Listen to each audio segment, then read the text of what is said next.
विवाह का संबंध के द्वारा परिवारों को जोड़ा है, परिवार को बनाया है, और यही परिवार बाद में एक समाज का रूप धारण करता है।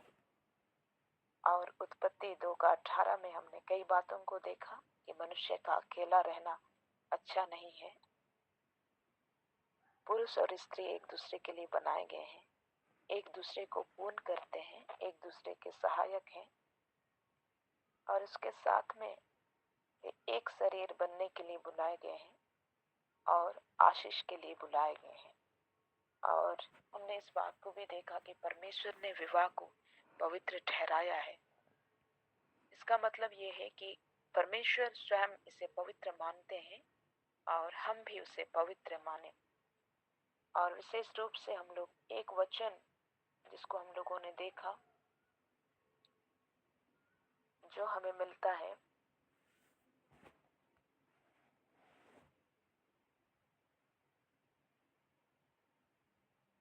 पहला कुरिन्थ 7:3, मसीह विवाह पति पत्नी की आवश्यकताओं को पूरा करता है, जहां पर लिखा हुआ है कि पति पत्नी का हक चुकाया करे और पत्नी पति का हक चुकाया करे। तो इसी बातों में हम आगे बढ़ रहे हैं और हमने जो पहली आवश्यकता है उसे देख लिया है, जिसमें हमने ये सीखा कि पहली आवश्यकता जिसके बिना एक पत्नी नहीं रह सकती या जिसे एक पत्नी को आवश्यकता है वो है स्नेह की आवश्यकता। यानी पति के लिए ये आवश्यक है कि वह पत्नी को समय समय पर स्नेह दर्शाए। तो ये स्नेह दर्शाना में क्या चीजें हो सकती हैं? उसे बताना कि पति उससे प्रेम करता है, उसे फूल देना या फिर ऐसी चीजें करना उसके लिए, उसे लंच पे ले जाना, डिनर पे ले जाना, या फिर कुछ भी ऐसी चीजें जिससे उसे खुशी मिलती है, उन चीजों को बताकर किसी तरीके से, अलग अलग तरीके से बताया जा सकता है कि पति उससे प्रेम करता है।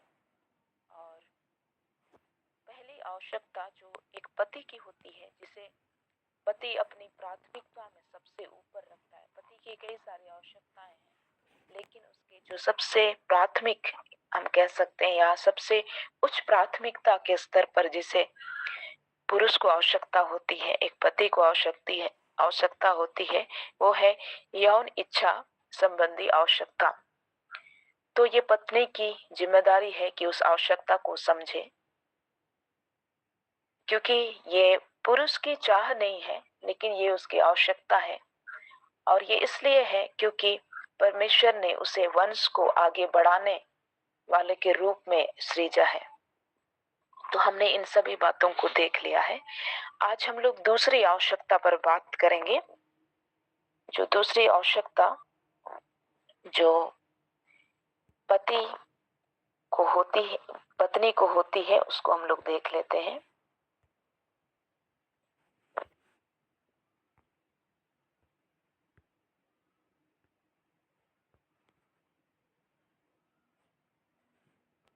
दूसरी आवश्यकता जो है पत्नी की,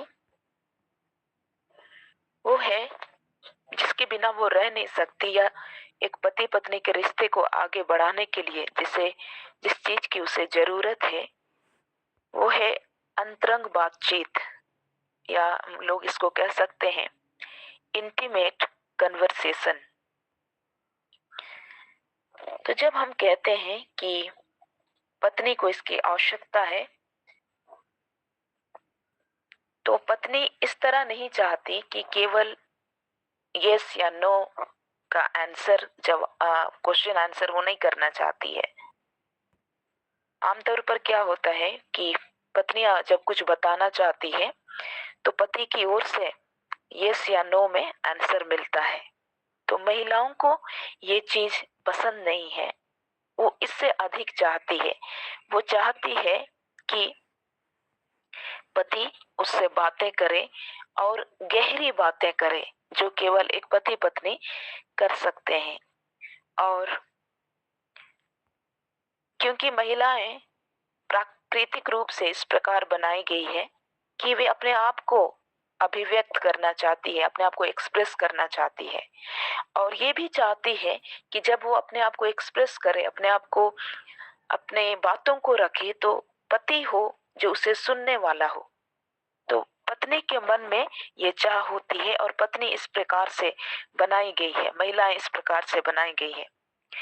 और फिर जब पत्नी को ये प्लेटफॉर्म नहीं मिलता या इस प्रकार से बातचीत करने का अवसर नहीं मिलता, या हम कह सकते हैं कि वो बातें नहीं कर पाती है, तो इस प्रकार से जब पति उसके साथ बातें नहीं करता है, तो उसके साथ दो चीजें हो सकती है।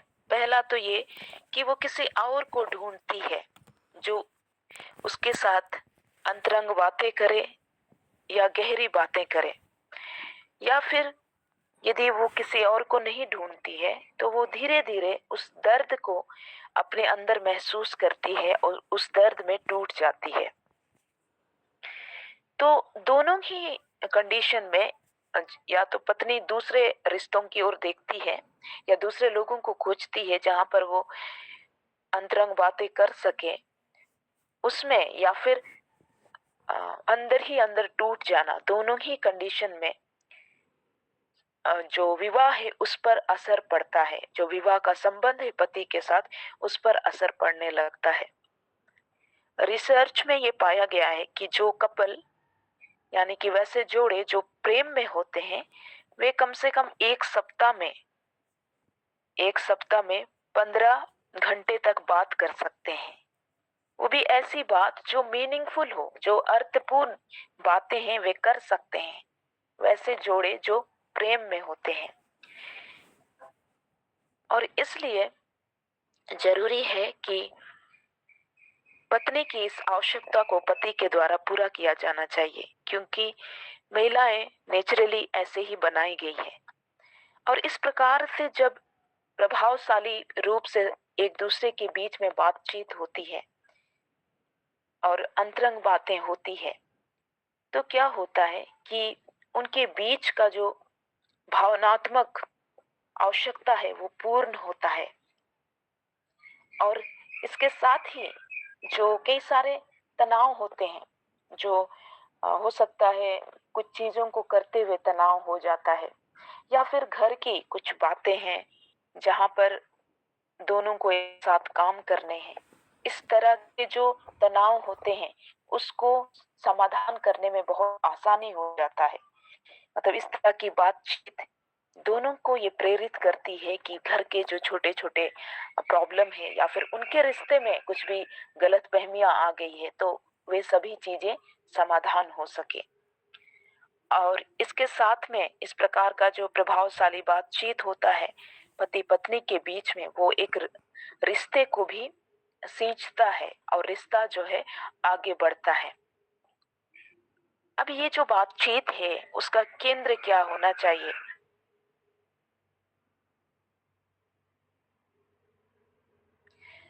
ये पति को विशेष रूप से समझने की बातें हैं, क्योंकि पत्नियां तो जानती ही है कि उसे किस चीज की आवश्यकता है।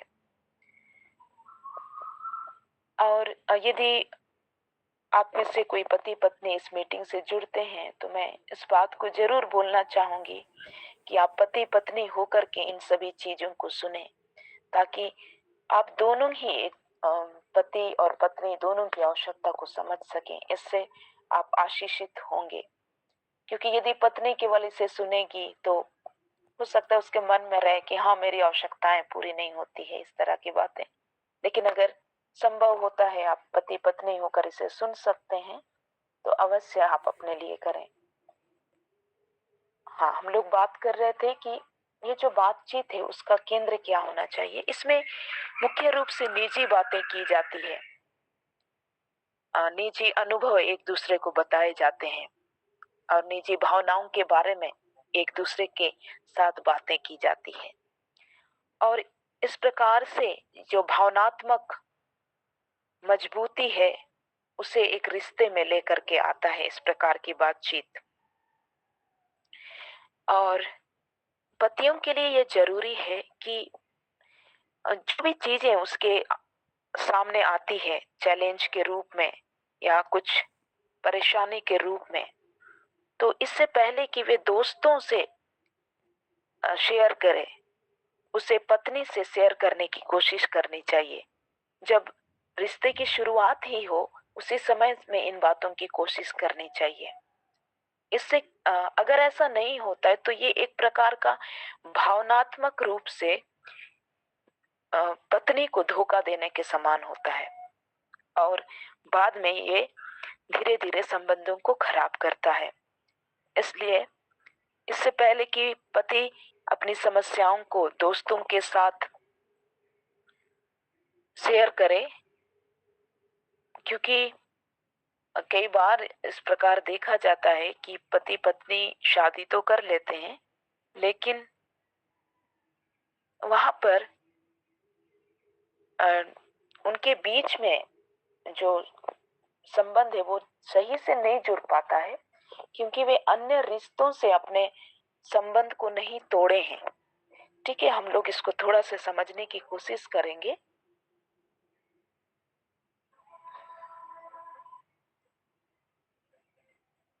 ये इस प्रकार से है, ये हमें वचन में भी मिलता है, हम लोग इसे वचन से देखेंगे।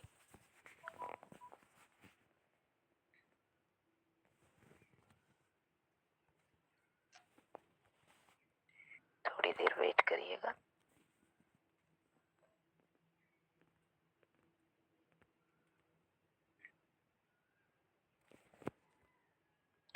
हमें ये मिलता है उत्पत्ति की पुस्तक में। उत्पत्ति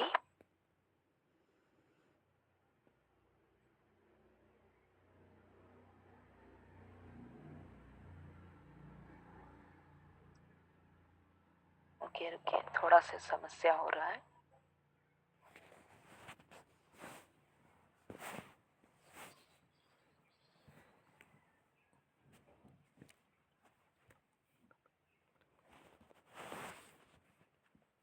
हाँ, ये हमें मिलता है उत्पत्ति 2:24 में। कोई भी पढ़ देंगे, उत्पत्ति 2:24। इस कारण पुरुष अपने माता पिता को छोड़कर अपनी पत्नी से मिला रहेगा और वे एक ही तन बने रहेंगे। हाँ, यहाँ पर लिखा है पुरुष अपने माता पिता को छोड़कर अपनी पत्नी से मिला रहेगा और वे एक तन बने रहेंगे। सोचिए, वैसे माता पिता जो एक बच्चे को जन्म देते हैं, परमेश्वर उसके विषय में आज्ञा दे रहा है कि वे अपने माता पिता को छोड़ें। तो कई बार जो रिश्तों में दरार आने का कारण होता है, तो ये जो छोड़ना है उसे हम लोग नहीं करते हैं। तो पति और पत्नी के लिए आवश्यक है कि जब वे एक नए रिश्ते में जाएं, तो जो पुराने रिश्ते हैं उनको छोड़ें। इसको मैं और भी डिटेल में बताना चाहती हूँ, लेकिन ये अभी अभी इस समय बताऊंगी तो ये टॉपिक लंबा हो जाएगा।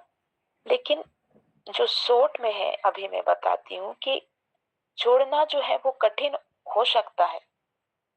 माता पिता को छोड़ना या फिर दोस्तों को भी छोड़ना। मैं नहीं कह रही हूँ कि सारे ही दोस्तों से कट ऑफ कर लिया जाए, कुछ रिश्ते हमारे साथ रहते हैं, लेकिन यहाँ पर छोड़ने का अर्थ ये है कि अगर हम लोग पूरे तरीके से छोड़ नहीं सक पाते हैं पुराने रिश्तों को, तो हम लोग एक नहीं हो पाएंगे, पति पत्नी एक नहीं हो पाएंगे। तो एक होना अपने आप नहीं होता है, लेकिन प्रयास और प्रतिबद्धता वहां पर आवश्यकता होती है, क्योंकि परमेश्वर की सर्वोच्च इच्छा जो है वो है कि पति पत्नी एक हो जाएं। जैसे पति पत्नी एक हो जाएं, जैसे कि परमेश्वर एक है, जैसे हम लोग पिता पुत्र और पवित्र आत्मा के संबंध के विषय में जानते हैं कि वे एक हैं, उसी प्रकार से प्रभु की ये इच्छा है कि पति और पत्नी भी एक हो जाएं। ये तभी संभव हो पाता है जब वहां पर कुछ छोड़ने की बातें होती है। कई बार क्या होता है कि पति पत्नी शादी कर लेते हैं, लेकिन इमोशनली बहुत गहरे तरीके से दोस्तों से या माता पिता से जुड़े होते हैं, लेकिन परमेश्वर का वचन हमें नहीं सिखाता ऐसा। परमेश्वर का वचन कहता है कि पति पत्नी को एक दूसरे के माता पिता को छोड़ करके अपना एक नया परिवार बसाने के लिए आगे बढ़ना चाहिए। और जब तक ये छोड़ना नहीं हो पाएगा, कई बार क्या होता है कि महिलाएं जो है वो अपने ही घर से कंट्रोल हो रही है, या पुरुष भी जो है वो अपने ही घर से कंट्रोल हो रहा है। इस तरह की बातें देखने के लिए मिलती है। लेकिन उचित क्या है, हमें इस बात को समझना है। उचित ये है कि ना पति और पत्नी दोनों को ही अपने जो माता पिता के अधिकार है उसको छोड़ करके एक नया घर बसाना है, जहां पर पति जो है वो अधिकार रखता हो।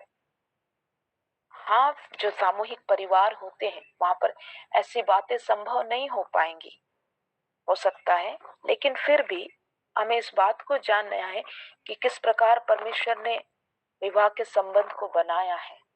और जब इस प्रकार से छोड़ते हैं तभी जाकर वहां पर वे एक दूसरे से जुड़ पाएंगे। मैं नहीं बोल रही हूँ कि हम लोग पूरे तरीके से अपने परिवार को छोड़ दें, लेकिन हमारी जो प्राथमिकता है वो पति या पत्नी ही होनी चाहिए, क्योंकि परमेश्वर ने उन्हें एक नए संबंध में जोड़ा है। मैं विश्वास कर रही हूँ कि इन बातों को आप समझ रहे हैं, और इसमें हम लोग डिटेल में भी बात कर सकते हैं अगर आपको इसके विषय में कुछ डाउट रह गया हो तो। अभी हम लोग आवश्यकताओं की बातें कर रहे हैं, जहां पर हमने इस बात को देखा कि पति के लिए यह आवश्यक है कि इससे पहले कि उससे उसके पास जितने भी मुद्दे आते हैं या समस्याएं आती है, पत्नी से बातें करने की कोशिश करनी चाहिए बजाय दोस्तों के।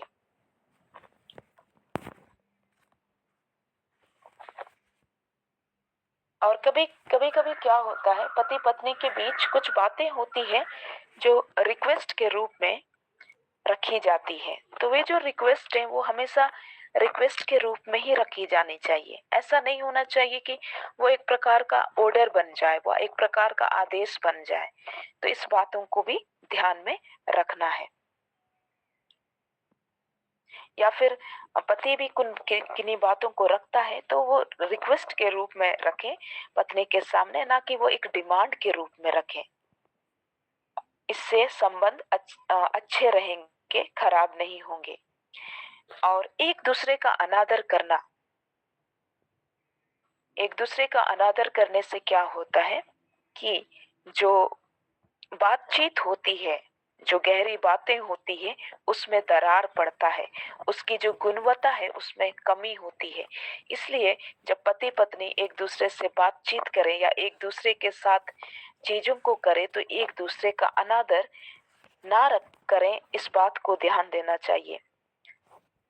और इसके साथ में ही जब भी किसी टॉपिक पे वह बात करते हैं, किन्हीं मुद्दों पर चर्चा करते हैं, तो हमेशा इस बात का ध्यान रखना चाहिए कि वे एक दूसरे पर क्रोधित ना हो।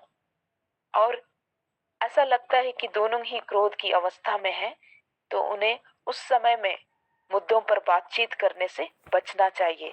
वे थोड़ा देरी उसे समय दे सकते हैं और उसके बाद में बातों को कर सकते हैं। नेक्स्ट जो पॉइंट है वो है पास्ट मिस्टेक, या फिर अतीत में किए गए गलतियां। तो यदि पति या पत्नी एक दूसरे को अतीत में किए गए गलतियों की बार बार याद दिलाते हैं, पास्ट मिस्टेक के बारे में बार बार बात करते हैं, तो वहां पर जो उनके बीच जो अंतरंगता का संबंध है, उनके बीच जो प्रेम का संबंध है, उसमें दरार आता है। मुझे याद नहीं आ रहा है ये वचन कहाँ पर है, लेकिन एक वचन है जो हमें नीति वचन में मिलता है, जो इस प्रकार से कहता है, जो बातों की चर्चा बार बार कराता है वो परम मित्र में भी फूट करा देता है। इस प्रकार से एक वचन है।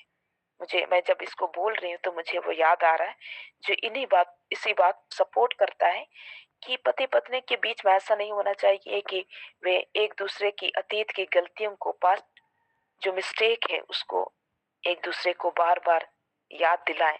जब ऐसा वे करते हैं तो उनके बीच का अंतरंगता, उनके बीच का अंतरंग संबंध खराब होता है। और पति और पत्नी दोनों को यह आवश्यक है कि वे एक दूसरे के लिए समय को प्राथमिकता दें, समय को निकालें।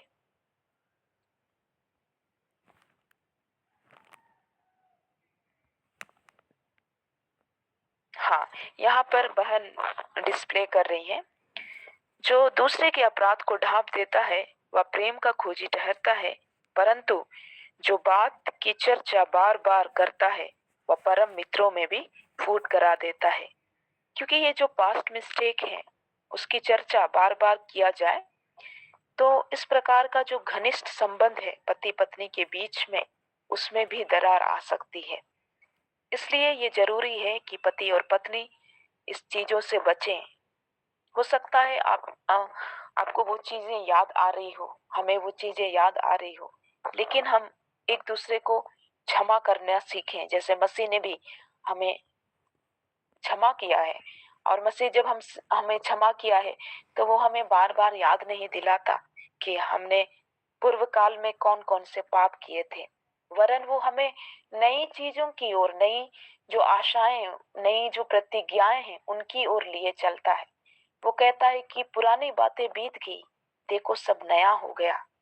वो आगे की ओर बढ़ने की ओर देखता है। परमेश्वर का वचन इस प्रकार से कहता है भजन संहिता 103 में कि जब वो हमारे पापों को क्षमा करता है तो भूल जाता है, वो उसे उस प्रकार से भूल जाता है मानो उदयाचल अस्ताचल से जितना दूर है उस प्रकार से वो भूलता है।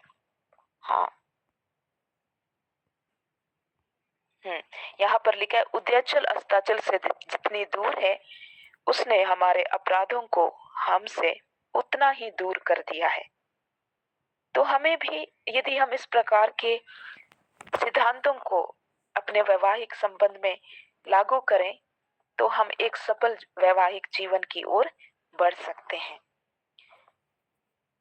उसके बाद जो अगली बातें हैं उसमें है कि पति पत्नी को एक दूसरे के लिए समय निकाल करके अपना जो भावनात्मक संबंध है उसे मजबूत करना चाहिए। और इस प्रकार जो कन्वर्सेशन है या इंटीमेट कन्वर्सेशन, अंतरंग बातों की मैं बात कर रही हूँ, ऐसा नहीं है कि ये अपने आप हो जाएगा, तो इसके लिए डेडिकेटेड होना पड़ेगा, इसके लिए समर्पित होना पड़ेगा। जैसे पति जब इस आवश्यकता को समझेंगे, उस आवश्यकता को समझ रहे हैं, तो उसे समझना चाहिए कि पत्नी को इसकी आवश्यकता है और इसके लिए एक डेडिकेटेड टाइम, मतलब जैसे हम लोग एक समय निकालते किसी से बात करने के लिए, हो सकता है परमेश्वर के लिए समय निकालते होंगे कि मैं इस समय में परमेश्वर से मिलूंगी, बात करूंगी। उसी प्रकार से पति पत्नी को भी एक दूसरे से बातचीत करने के लिए समय निकालना चाहिए।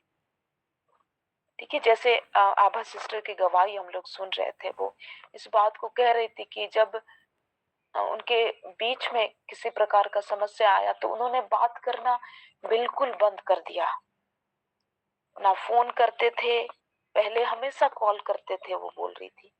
तो इस बात की गंभीरता को हम लोग समझ सकते हैं कि कितना जरूरी है कि पति पत्नी यदि ड्यूटी में भी हो तो एक डेडिकेटेड टाइम निकाले, उन्हें फिक्स करना होगा। ये चीजें अपने आप नहीं होती है, लेकिन इसके लिए प्रतिबद्धता दिखानी होगी। इसके लिए जब पहल किया जाएगा पति और पत्नी दोनों की ओर से, पति को विशेष रूप से इसका ध्यान रखना चाहिए क्योंकि ये एक पत्नी की आवश्यकता है। और महिलाएं तो अपने अंदर महसूस ही करती है, और पति स्वयं में भी अगर इस चीज को पूरी करने की सोचेगा तो पत्नियां उसके लिए उपलब्ध रहेंगी। तो ये दूसरी आवश्यकता है जिसके बिना एक पत्नी नहीं रह सकती, या हम कह सकते हैं जिसे एक पत्नी को आवश्यकता होती है या एक महिला को आवश्यकता होती है।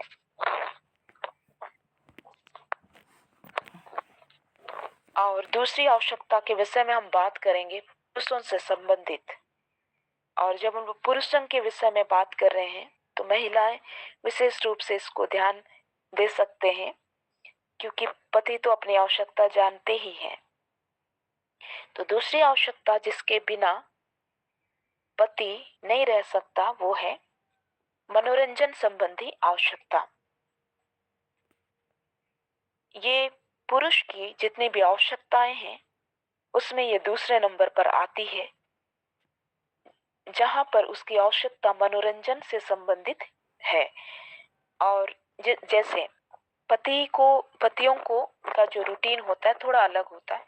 उन्हें टहलना पसंद है, हो सकता है शाम में वे टहलना पसंद करते हैं, सुबह में मॉर्निंग वॉक जाना पसंद करते हैं, सुबह में एक्सरसाइज करना पसंद करते होंगे, या फिर क्रिकेट देखना पसंद करते होंगे, या फिर साइकिलिंग करना पसंद करते होंगे, या फिर कहीं पर जाकर बात करना या चाय पीना पसंद करते होंगे। इस तरह की आवश्यकता को मनोरंजन संबंधी आवश्यकताओं में रखा गया है।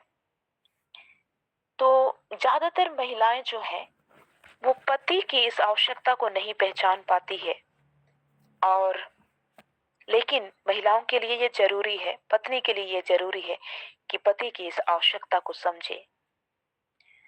पत्नी को ये जानने की कोशिश करना चाहिए कि पति को क्या पसंद है, और उसे ये भी कोशिश करना चाहिए कि वो उसकी पसंद को जाने और उसके साथ में उस पसंद से जुड़े।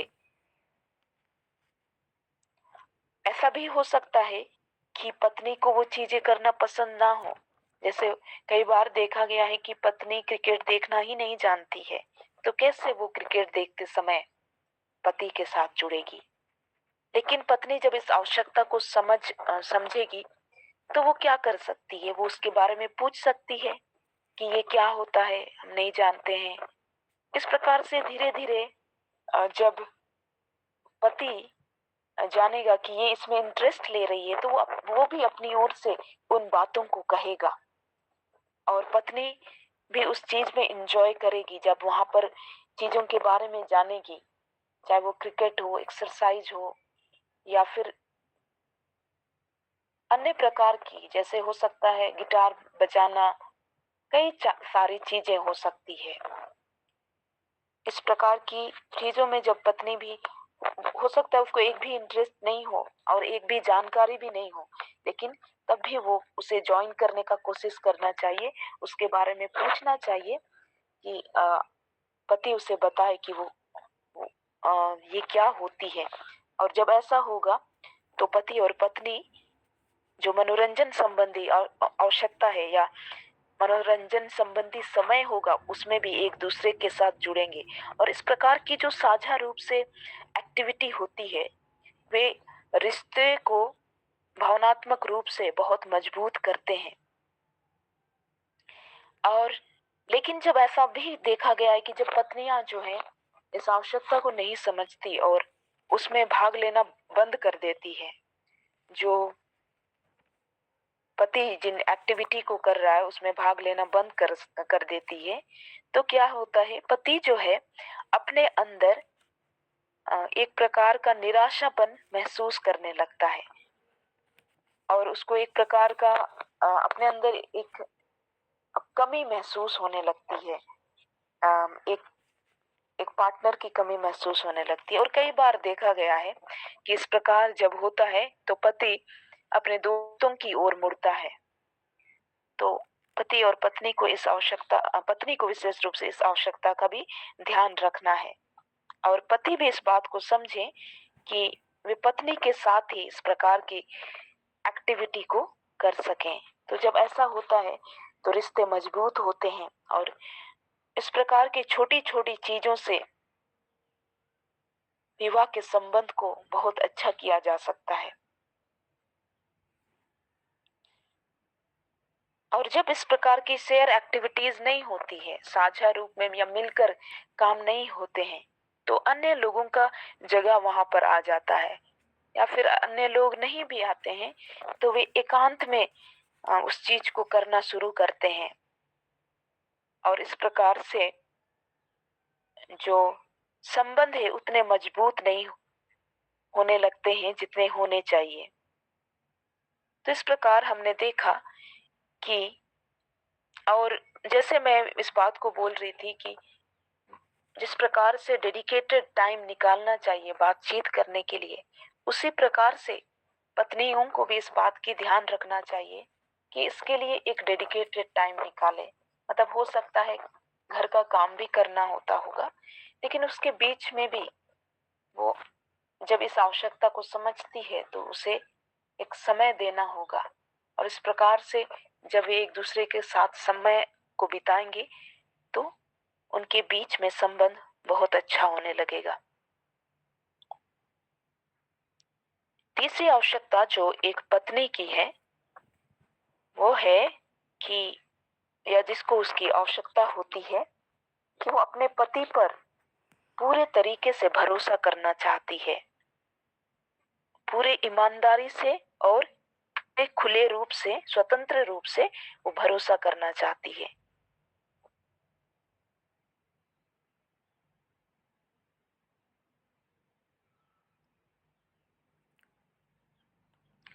कई बार ऐसा होता है कि पति जो बात अपनी पत्नी को नहीं बताया है वो किसी और को बता देता है। हो सकता है वे दोस्त हो या फिर कोई कोई कलीग हो या कोई भी हो सकते हैं। तो ऐसा जब होता है तो पत्नी का जो विश्वास है वो टूटता है, वो जो भरोसा करती है पति के ऊपर वो टूटता है। इसीलिए पुरुष को ये ध्यान में रखना चाहिए कि ऐसी बात जिसे उसने किसी से नहीं कहा है उसे वो पत्नी से कहे। और पुरुष को ये जरूरी है कि वो इस बात का ध्यान रखे कि वो अपनी पत्नी के लिए पूरे तरीके से ईमानदार रहे, पूरे तरीके से भरोसा और फेथफुल रहे, भरोसा के योग्य रहे। और कई बार ऐसा भी होता है कि पुरुष जो है कई सारे कामों को करते हैं, अपने जीवन में आगे बढ़ना चाहते हैं, परमेश्वर ने इसी रूप में उन्हें सृजा है और हमेशा सोचते रहते हैं कि कैसे परिवार को आगे बढ़ाया जाए, कैसे हम और बेटर कर सकते हैं, उसकी ओर बढ़ना चाहते हैं। तो क्या होता है कि वो लोग अपने मन में प्लान करते हैं लेकिन पत्नी को नहीं बताते हैं, वो अचानक ही बताते हैं। तो इस चीज को नहीं करना चाहिए। इसके बदले में थोड़ा थोड़ा करके चीजों को बताना शुरू करना चाहिए। हो सकता है पति कुछ बारे में प्लान कर रहा है तो थोड़ा थोड़ा करके उसको हिंट देना चाहिए कि मैं इस तरह, मान लिया कि घर ही लेने की बात हो रही है, वे दोनों को एक घर की आवश्यकता है या कोई सामान की आवश्यकता है उस बारे में। तो ऐसा होता है कि कभी कभी पत्नी को पता ही नहीं रहता है कि पति कुछ करने वाले हैं या कुछ खरीदने वाले हैं, है ना। मेरी दीदी हमको इस तरह से बोलती है कि आज पता नहीं जीजा को क्या हुआ, आज ये वाला लेकर आ गए, हमको तो कुछ बताए ही नहीं। इस तरह की बातें तो पत्नियां चाहती है कि उसको छोटी छोटी बातें बताई जाए, ऐसा नहीं कि उसको सरप्राइज दिया जाए कि अरे मैं ये लेकर के आया हूँ। तो पत्नी को ये अच्छा लगता है और उसका विश्वास बढ़ता है जब उसे बातें बताई जाती है।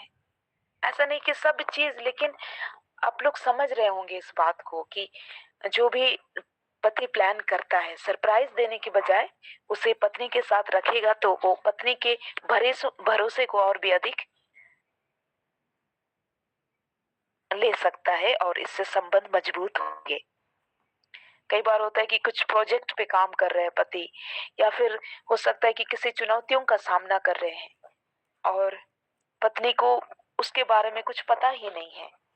तो पत्नी को ये अच्छा लगता है कि पति उन चीजों को शेयर करे, क्योंकि एक बार जब पति पत्नी से इस प्रकार की चीजों को छुपाने लगता है तो पत्नी को ऐसा लगने लगता है कि वे जो है वो अब सेकेंडरी हो गई है। सेकेंडरी मतलब अब वो दूसरे नंबर पर हो गई है, वो किसी और को चीजें शेयर करता है और उसके बाद मुझे शेयर करता है। उस तरह की भावना उसके अंदर आने लगती है और वो भावनात्मक रूप से जो ईमानदारी या ट्रस्ट वो करना चाहती है वो नहीं कर पाती है, क्योंकि महिलाओं की ये चाह नहीं है, ये उसकी आवश्यकता है। इसके लिए हम लोग को ये हम लोग को ध्यान में रखना है कि वो पति पर पूरे तरीके से भरोसा करना चाहती है। और फिर हम लोग एक बात कर रहे थे, ट्रांसपेरेंसी इज वाइटल। अच्छा, ट्रांसपेरेंसी मतलब पारदर्शिता। तो ये क्या है? ये पारदर्शिता कि एक दूसरे के सामने बातों को रखे। उससे क्या होता है कि रिश्ते जो है मजबूत होते हैं, वे एक दूसरे के बारे में जानते हैं, और किसी भी प्रकार के खतरे भी होते हैं तो उसके बारे में भी उन्हें पता चल जाता है। और एक दूसरे से खुलकर बातें करनी चाहिए।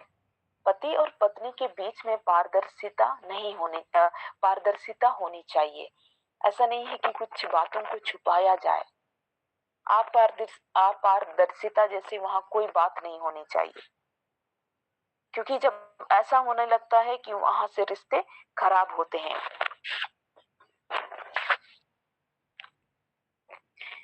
कई बार ये भी देखा गया है कि जो पुरुष होते हैं वे अपनी बातों को रखने में, अपने विचारों को, अपने संघर्ष को रखने में इतना खुले रूप से नहीं रख पाते हैं। वो हिचकिचाहट महसूस करते हैं, वे इसमें संघर्ष करते हैं। और लेकिन जब पति अपनी बातों को रखता है तो पत्नी को भी समझना है। ऐसा नहीं कि पत्नी उस पर अचानक ही चिल्लाने लग जाए। जब पति कुछ बातों को भी रखता है तो हो सकता है वहां पर पति गलत हो, तो पत्नी को थोड़ा सा पेशेंस रखना चाहिए और फिर उसे सुनना चाहिए।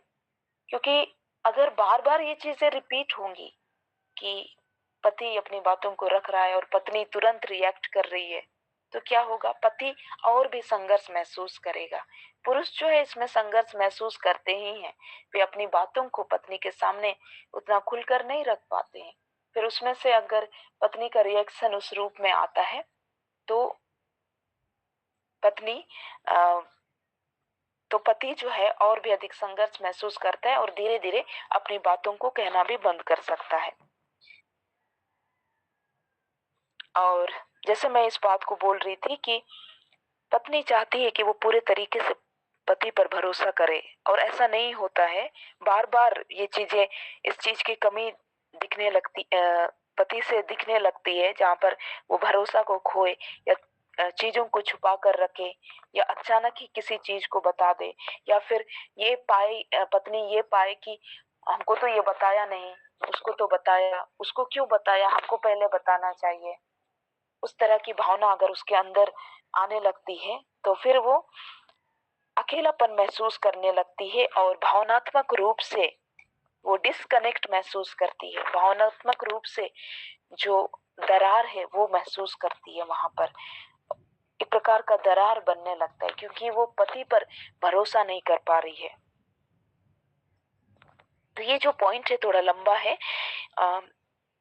प्राइवेसी और ऑनेस्टी यानी कि निजता और ईमानदारिता, इसको हम लोग देख लेते हैं। इसी टॉपिक में है जहां पर पत्नी अपने पति पर पूरे तरीके से भरोसा करना चाहती है।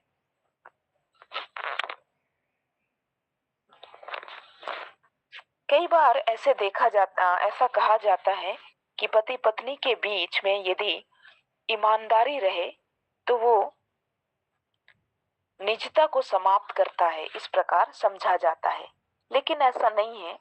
पति पत्नी जब एक दूसरे से अपनी बातों को खुल करके रखते हैं, और हालांकि जब मैं इन बातों को कह रही हूँ और आप हो सकता है अपने रिश्ते में इसे समाधान के रूप में देख रहे हैं, तो आप जरूर वहां पर पवित्र आत्मा की बुद्धि का सहारा लें कि परमेश्वर इन बातों को अपने आप आपकी अपनी आवश्यकता या अपने रिश्ते के अनुसार समझने में आपकी सहायता करे।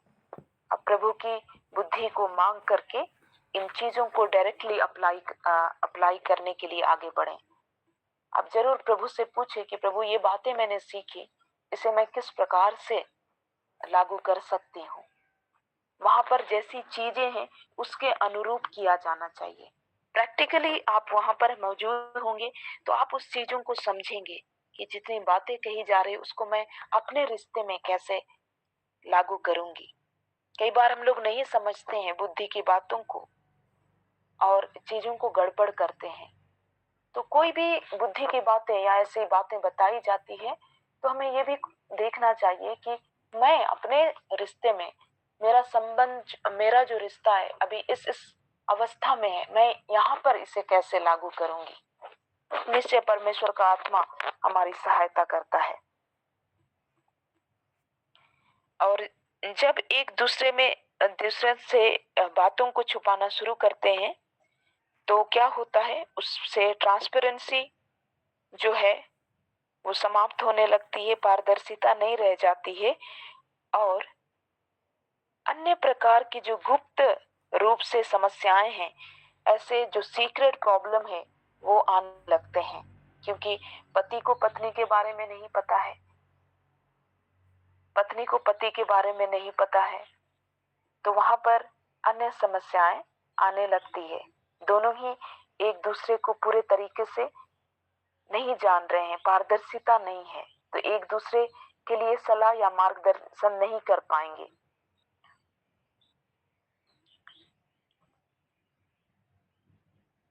हाँ, जब यहाँ पर खुलकर बात करने या ईमानदारी से बात करने की बात होती है तो ये शादी में बहुत जरूरी है, विवाह के संबंध में बहुत जरूरी है। तो ये जो है वो अलग अलग प्रकार का होता है। जैसे भावनात्मक रूप से ईमानदार होना। भावनात्मक रूप से ईमानदार होने का मतलब ये ही कि जो अपने अंदर भावना महसूस करते हैं, अपने अंदर जो विचार महसूस करते हैं, उसे एक दूसरे से शेयर करने में ईमानदार होना, एक दूसरे के सामने अभिव्यक्त करने में ईमानदार होना। फिर एक प्रकार की ईमानदारी होती है इतिहास से संबंधित ईमानदारी या अतीत से संबंधित ईमानदारी। इसमें क्या होता है, वे एक दूसरे की जो अतीत के अनुभव है उसको एक दूसरे से शेयर करते हैं। ठीक है। और इस प्रकार की बातें जब मैं बोल रही हूँ तो मैं इस बात को भी सोच रही हूँ कि आप जरूर इस चीज को जब अपने रिश्ते में लागू करते हैं तो वहां पर बुद्धि का सहारा लें। जो ये अतीत के जो अनुभव है, जब मैं इस बात को कह रही हूँ तो ये अतीत के अनुभव को भी एक दूसरे से शेयर करके वे ईमानदार रह सकते हैं। लेकिन कुछ चीजें हो सकती है जो हो सकता है आप उसे समझेंगे कि इसे मुझे कब कहना चाहिए, उन बातों का भी ध्यान अवश्य रखा जाना चाहिए। फिर है भविष्य से संबंधित ईमानदारी। यहाँ पर होता है कि जो भविष्य के बारे में योजना है उसके बारे में जो भी पति प्लान करता है या पत्नी प्लान करती है, उसके बारे में जब वे बातचीत करें तो उसमें ईमानदार रहें। और इसके साथ में एक दूसरे की जो ईमानदारी है उसको भी बीच बीच में पति पत्नी को इनकरेज करना चाहिए। पत्नी का ये कई बार पत्नी जो है उसके लिए एक अच्छा एनवायरनमेंट क्रिएट कर सकती है जहां पर वे एक दूसरे से ईमानदारी से बात करें। जैसे मैं इस बात को बोल रही थी कि जब एक दूसरे से जब ईमानदारी से खुल करके विचारों को बांटा जाता है, उस समय में पत्नी का या पति का क्या रिएक्शन होगा वो बहुत मैटर करता है। तो जब भी यदि पति अपनी बातों को रख रहा है ईमानदारी से, ठीक है, मैं बोल रही हूँ ईमानदारी से वो अपनी बातों को रख रहा है, हो सकता है उससे कुछ भूल हो गई हो, तो पत्नी का जरूरी नहीं कि वो तुरंत रिएक्ट करे, उसके बदले में उसे क्या करना चाहिए, उसे सपोर्ट दिखाना चाहिए। और अगर वो सपोर्ट नहीं दिखाएगी तो क्या होने लगता है, पति जो है फिर उस बात को नहीं कर पाएगा या दोबारा वो ईमानदारी दिखाने में हिचकिचाएगा। तो पत्नी का ये जिम्मेदारी, पत्नी की भी ये जिम्मेदारी बनती है कि वो अपने पति को इस रूप में सपोर्ट करे, जब भी पति ईमानदारी के साथ अपनी बातों को रखे तो पत्नी उसे सपोर्ट करे, तुरंत रिएक्ट करने की बजाय। हो सकता है उसे गलती दिख रही है लेकिन उस पर तुरंत रिएक्ट नहीं करे, हो सकता है उस चीज से वो असहमत हो गई, हो सकता है उस चीज से उसके अंदर गुस्सा आ गया, लेकिन इस बात को सोचे कि पति उस चीज के लिए ईमानदार है और बाद में उस चीज का समाधान हो जाएगा। लेकिन अगर वहीं पर पत्नी रिएक्ट करती है तो फिर वहां से बातें आगे नहीं बढ़ पाएगी। और भविष्य में भी पति कभी भी जब ईमानदारी को लेकर आना चाहेगा या ईमानदारी से अपनी बातों को रखना चाहेगा तो वो उस प्रकार से सहयोग महसूस नहीं कर पाएगा और उसे एक प्रकार का हिचकिचाहट उसके अंदर में आ जाएगा।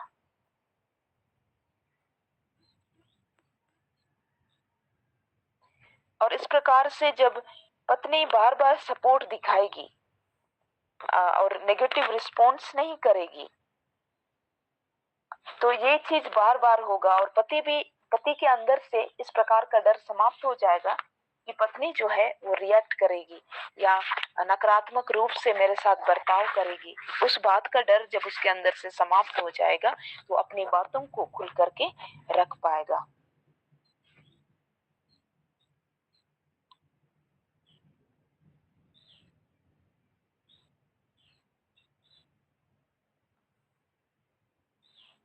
तो ये बातें हम लोग सीख रहे हैं और इसके साथ में ही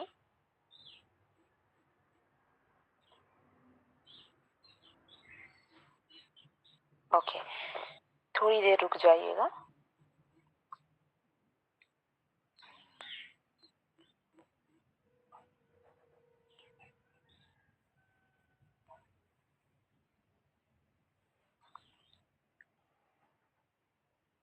हम लोग कई सारी बातों को कर रहे हैं ना, आप हम में से हर एक लोग सुन रहे हैं। क्या आप इन बातों से एग्री करते हैं कि ऐसा होता है पति पत्नी के बीच में और ऐसा होना चाहिए?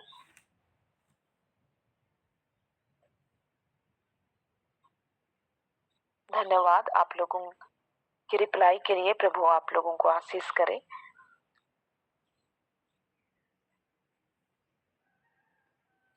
जो लोग कल के दिन में भी कुछ बातें बताई गई है, यदि आप उसको नहीं देखे हैं या नहीं सुने हैं तो आप जरूर उसे देखें, क्योंकि उसमें शुरू से कुछ बातों को बताया गया है। उन बातों को समझना भी आवश्यक है।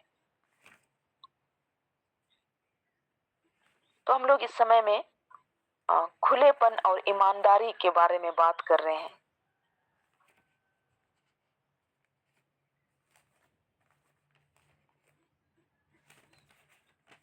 और यदि किसी प्रकार की चीजें आती हैं, जैसे कहीं पर धोखे की भी बातें आ जाती है या फिर पत्नी अपने अंदर उस भरोसा को खोने लगती है, लेकिन इसके लिए जो गोल्डन रूल है, मैं कहूंगी इस प्रकार के विश्वास को फिर से स्थापित करने के लिए, वो है अगर निरंतर ईमानदारी होता है वहां पर, पति जो है निरंतर ईमानदारी से अपनी बातों को रखता है और पत्नी भी वहां पर उस प्रकार से प्रतिक्रिया ना करके, नकारात्मक प्रतिक्रिया ना करके जब सपोर्ट देती है, तो इस प्रकार की जो ईमानदारी है वो रिश्तों में वापस आती है। और वहां पर चीजें अगर कुछ गड़बड़ भी हो गई थी, जैसे आभा सिस्टर की गवाही को हम लोग सुन रहे थे कि जब पति वापस आए तो उन्होंने ईमानदारी से अपनी बातों को रखा और फिर से और हम लोग इस बात को भी देखें कि प्रभु ने सिस्टर का सहायता किया कि वो रिएक्ट नहीं की, वो शांत रही, वो उस प्रकार से अपनी बातों को रख रही थी।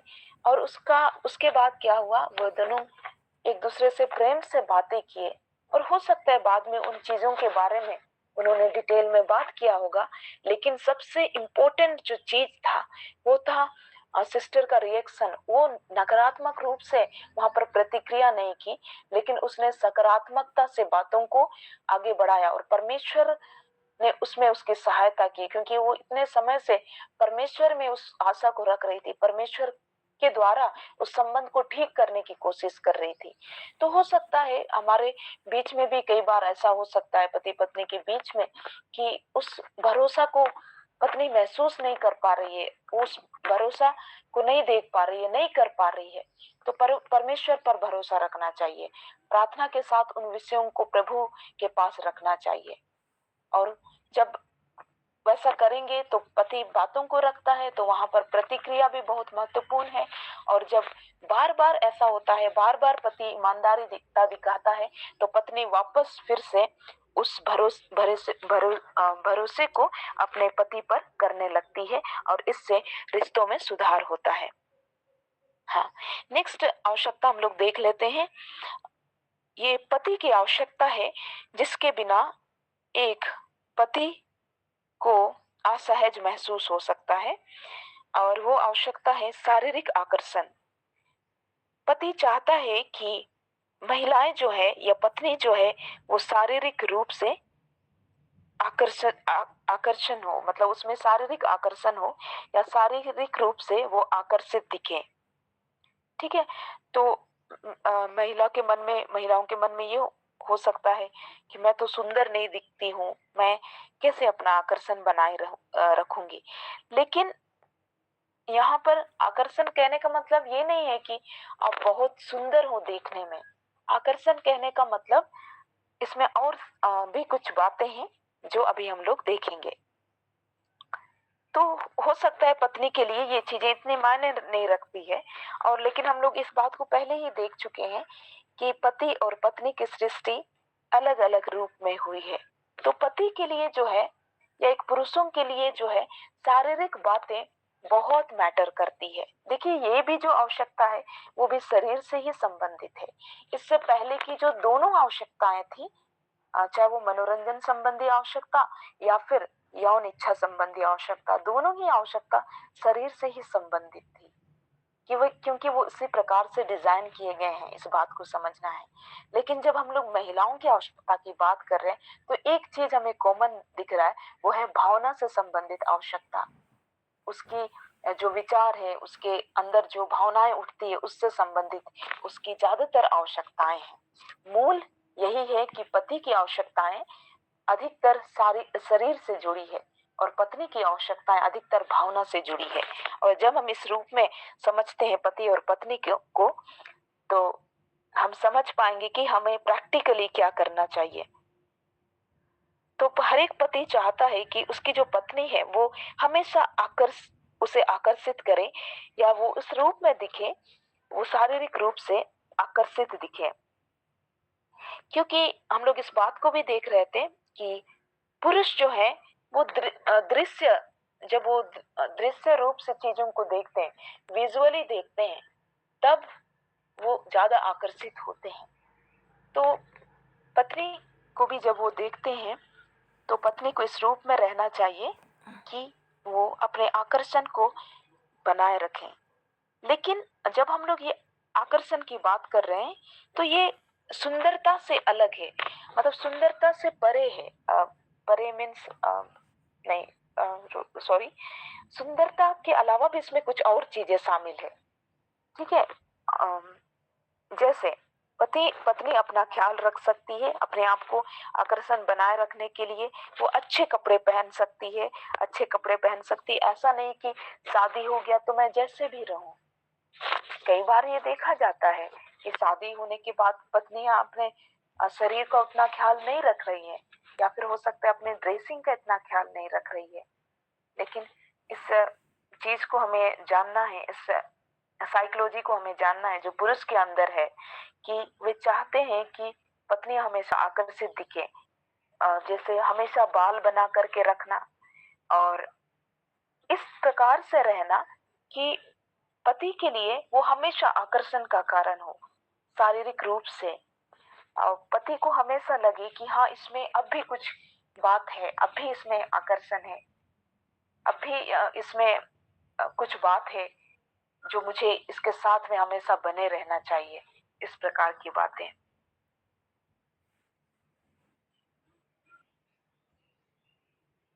क्योंकि लड़कों के लिए ये जो लुक होता है ना, अपीयरेंस जिसको हम लोग बोलते हैं, फिजिकल अपीयरेंस, वो बहुत मैटर करता है। हो सकता है महिलाएं इस रूप में नहीं है तो इस बात को नहीं समझती है, लेकिन हमें इस बात को समझना है कि पति के लिए शारीरिक आकर्षण बहुत मैटर करता है, चाहे वो हमारा ड्रेसिंग सेंस हो चाहे हमारा बाल बनाना हो, हमारा हेयर स्टाइल हो, सभी चीजें बहुत मैटर करती है।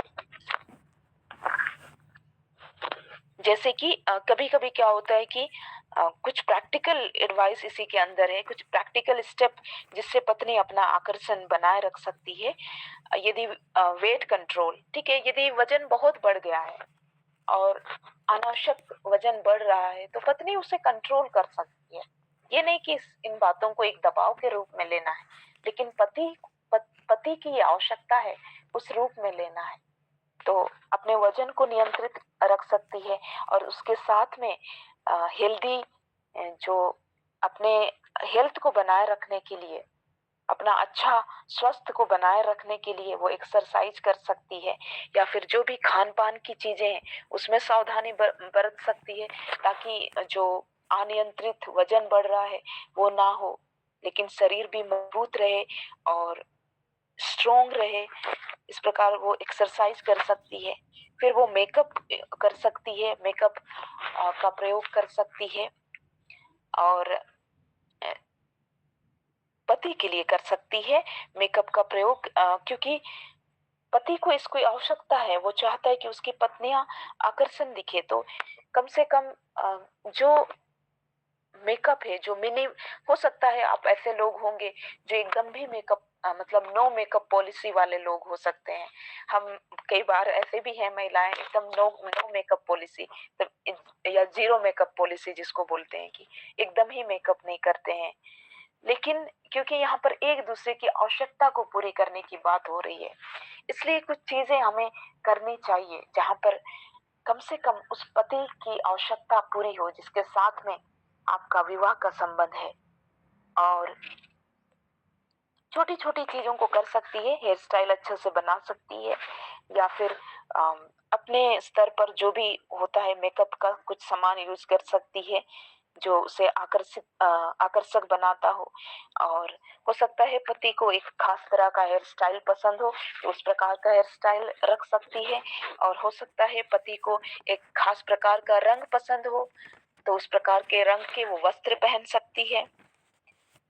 और हो सकता है कि पति बोलता होगा कि तुम हमेशा साड़ी में मुझे सबसे खूबसूरत लगती है, तो उसको ज्यादा प्रेफर कर सकती है।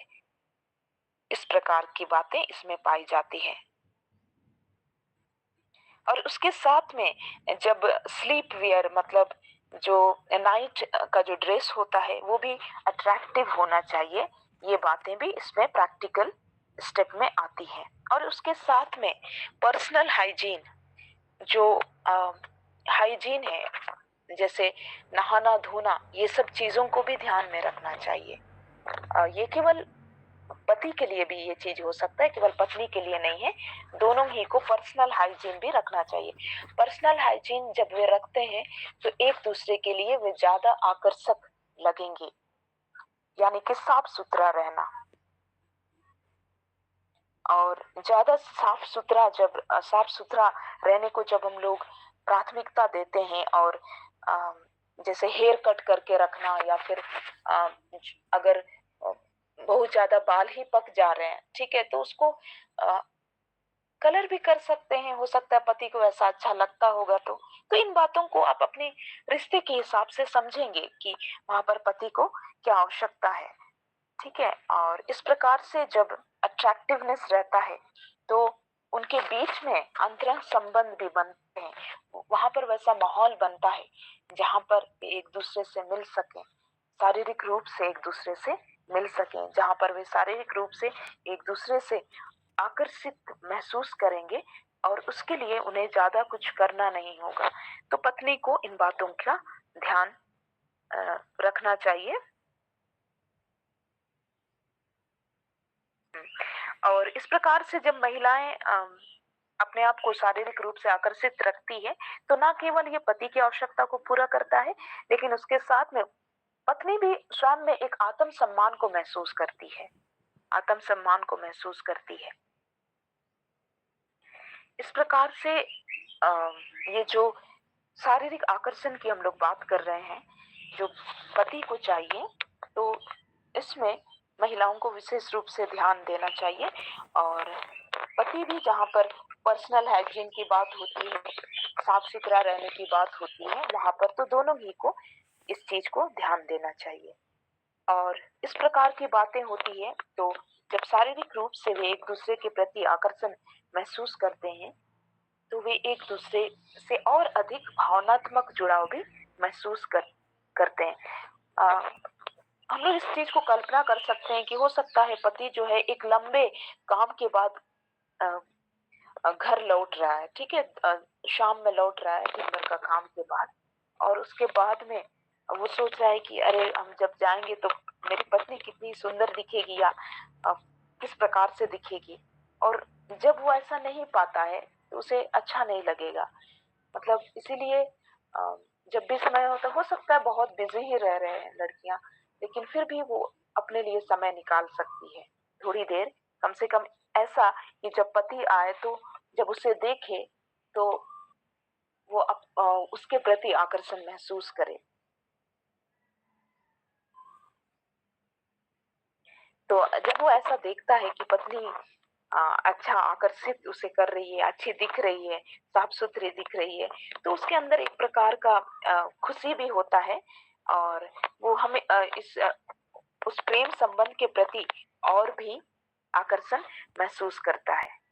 तो इस प्रकार से एक दूसरे की आवश्यकता को समझते हुए रिश्तों को बढ़ाया जा सकता है। और जब पत्नियां इस आवश्यकता को समझती हैं तो उसे इस बारे में भी अवश्य काम करना चाहिए। ऐसा कभी कभी होता है कि पत्नियां एकदम ही इस चीज को इग्नोर कर देती है, शादी के बाद तो ड्रेसिंग में ध्यान ही नहीं दे रही है, ऐसा भी होता है।